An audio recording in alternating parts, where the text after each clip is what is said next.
Welcome back.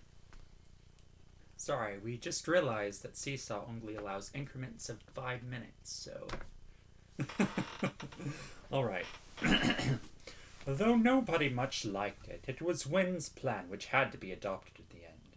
It was a troublesome one, and involved a certain amount of what Shasta called stealing and Bree called raiding. One farm lost a few sacks that evening, and another lost a coil of rope the next.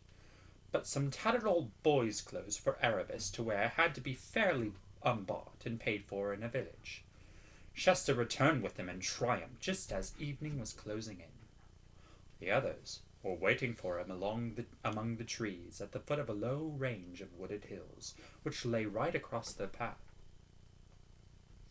Everyone was feeling excited because this was the last hill. When they reached the ridge at the top, they would be looking down on Tashbar.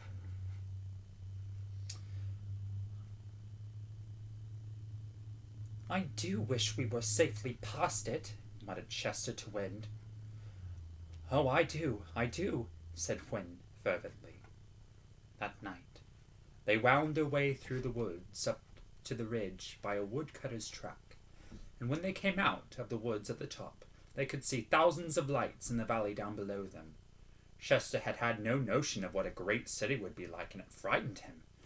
They had their supper, and the children got some sleep. But the horses woke them very early in the morning. The stars were still out, and the grass was terribly cold and wet, but daybreak was just beginning, far to the right across the sea.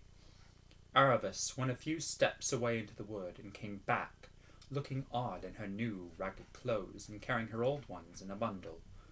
These and her armor and shield and scimitar, a type of sword, and the 2 saddles and the rest of the horse's fine furnishings were put into the sacks. Bree and Wynn had already got themselves as dirty and bedraggled as they could, and it remained to shorten their tails. As the only tool for doing this was Erebus's scimitar, one of the packs had to be undone again in order to get it out. It was a longish job and rather hurt the horses. "My word," said Bree, "if I wasn't a talking horse, what a lovely kick in the face I could give you. I thought you were going to cut it, not pull it out. That's what it feels like."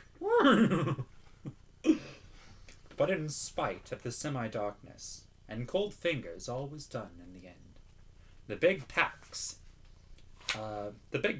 bound on the horses, the rope halters, which they were now wearing instead of bridles and reins, in the children's hands, and the journey began.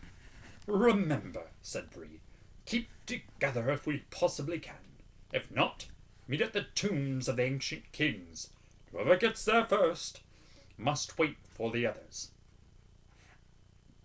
"And remember," said Shasta, "don't you 2 horses forget yourselves and start talking, whatever happens." And that is the end of Chapter 3.